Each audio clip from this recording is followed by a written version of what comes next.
So you always ask, are you senior crown cleared? There was one time at Beale, a man by the name of Frank Gaffney visited Beale, and he came kind of unannounced. He was with the Speaker of the House, I think, and they came to Beale to see the SR-71. Well, I had never heard of him. He was an assistant to something in the Defense Department. But I got a call from the wing commander, and he said, we have this VIP from Washington who is, and he gave me his title, and I forgot what it was, but it had something to do with the Department of Defense, who wants to see the airplane. But normally, if someone wants to see the airplane, it's done formally, and the person who's the escort officer, in this case me, knows about it ahead of time. Well, we had just finished a security check that some of the crew members didn't do well. And what the security check is they bring on the OSI and other people to monitor our telephone, all of the telephone. And if you tried to talk around classified information, that's a big no-no. And so there were a couple of incidents where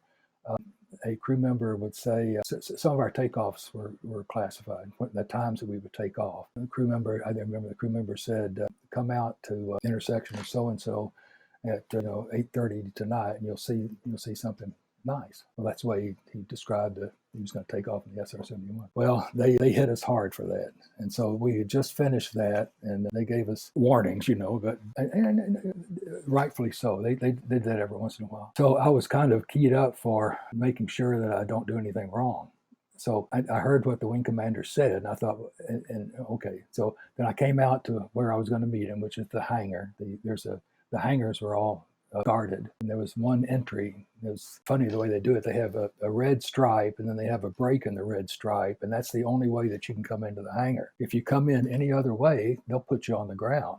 I mean, right now, I never made that mistake, but some of my crew members did. So I was standing at the gap there, and the staff car comes up, and this guy gets out, and he looks like he's 17 years old. He's got a beard. He's got long hair. This is right after the hippie era. And I immediately say to myself, I'm being set up.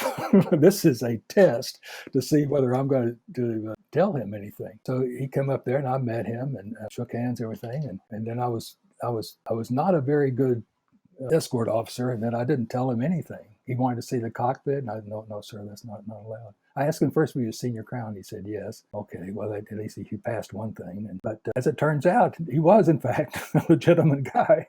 And he's a very famous guy now, at least in the U.S. I mean, it was so funny.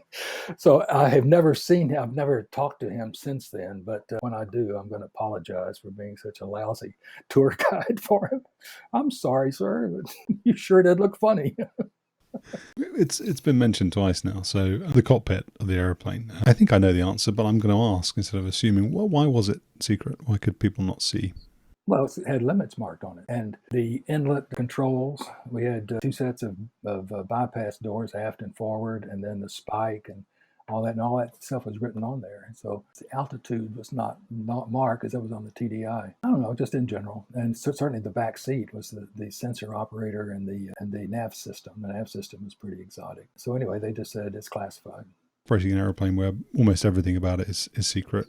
You've just described that you shouldn't talk about secret things in sort of over the telephone or in open areas or whatever. Can't talk around secret thing. You say something secret, that's Leavenworth. That's a definite no. So okay, so yes. You can't talk around it. So how does that impose, or does that impose any limitations on the ease in which you operated the airplane? I mean, do you always have to go into a vault to have a conversation?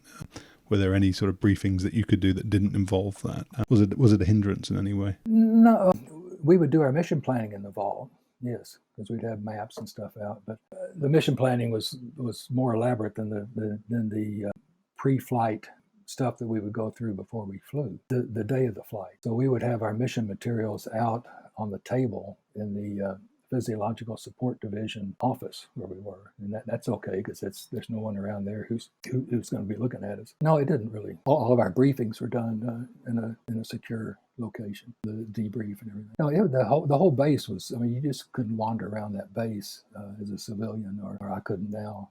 No military person outside the area could come in there. It was all guarded. Even the T-38 line was guarded with the red thing, which I thought was a little overkill, but that's okay. It certainly kept our airplane safe. You said in the last interview that the airplane was hugely complex technically.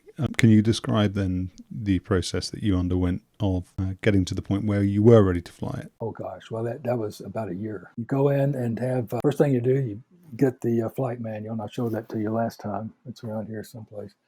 It's a 3-volume set of books. The first volume is the most critical for us, and that's the airplane description, normal procedures, emergency procedures. Then you have limits and auxiliary equipment, weather, all that. Anyway, that's it. It's two volumes. I'm sure it's the biggest flight manual the Air Force has ever had. Our checklist was about that thick, and it was heavy, and I put that on my left knee and my mission checklist on the right knee, and had that open all the time. If I was at climb or cruise, there was a climb page, a cruise page, and so forth. And the original question was what we had to learn. Okay, so read the -1. We went to training, ground training, in all the systems. So all of this is a month or so. And then the simulator. The simulator was where the training really, really started. So when I reported for simulator training, I was expected to know the emergency procedures, the normal procedures, not for memory, the normal not for memory necessarily, but to have a very good working knowledge of what emergency procedures you had to memorize. And then the rest was practice and relearning. So the first few simulators were just going through the normal procedures.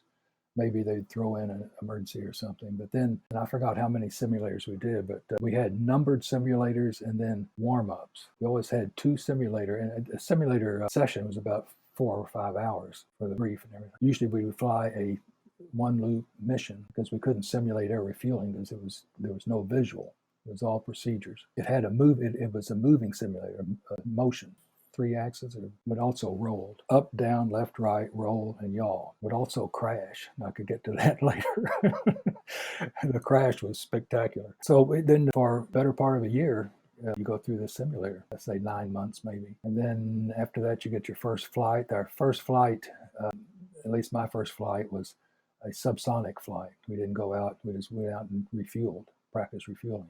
Came back and practiced the patterns and landings. Then the second and all the subsequent flights after that were to emulate a real reconnaissance mission. Where you take off, go to the tanker, refuel, accelerate, have a high Mach leg, Mach. We usually go at 2.4, 2.8, 3, 3.1, 3.2.